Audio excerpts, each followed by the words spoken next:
ফ্রান্সে ইসরায়েলের football match ঘিরে উত্তেজনা, 40 জন গ্রেফতার। ফ্রান্সের রাজধানী প্যারিসের ন্যাশনাল লিগের ফুটবল ম্যাচকে কেন্দ্র করে উত্তেজনা ছড়িয়ে পড়ে, যার জেরে 40 জনকে গ্রেফতার করা হয়েছে।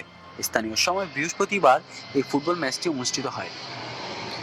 নিরাপত্তাজনিত শঙ্কা বাড়তে থাকে গত সপ্তাহে নেদারল্যান্ডসের রাজধানী আমস্টারডামে ইসরায়েলি ক্লাব মাকাবি তেল আবিবের সমর্থকদের উপর হামলার পর থেকেই।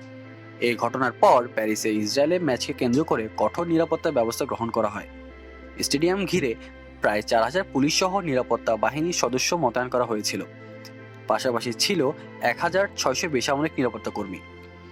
সামাজিক যোগাযোগ মাধ্যমে এক্সে প্রচারিত ভিডিওটিতে দেখা যায় স্টেডিয়ামের আসনের সারি বরাবর দর্শকেরা দৌড়াদৌড়ি করছেন, তাতে অনেকের হাতে ইসরায়েলি পতাকা রয়েছে। অন্যদিকে বিরোধী পক্ষের সমর্থকদের বাঁশি বাজানো ও দুয়োধ্বনি দিতে দেখা যায়। পরিস্থিতি দ্রুত নিয়ন্ত্রণে আনতে নিরাপত্তা বাহিনী দুই পক্ষের সমর্থকদের থামায়। প্যারিসে পুলিশের প্রধান লরেন্তো নানেজ ফ্রান্সের একটি টেলিভিশন চ্যানেলকে জানান, সংঘর্ষের পরপরই আইন শৃঙ্খলা রক্ষাকারী বাহিনী সদস্য পরিস্থিতি দ্রুত নিয়ন্ত্রণে আনতে সক্ষম হন।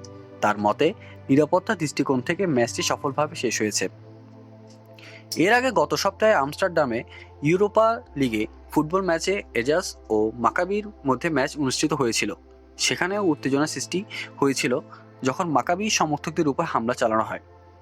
এর পেছনে ইসরায়েলি সমর্থকদের ফিলিস্তিনি পতাকা পুড়িয়ে দেওয়া এবং আরব বিরোধী স্লোগান দেওয়া ছিল বলে জানায় আমস্টারডাম শহরের কর্তৃপক্ষ।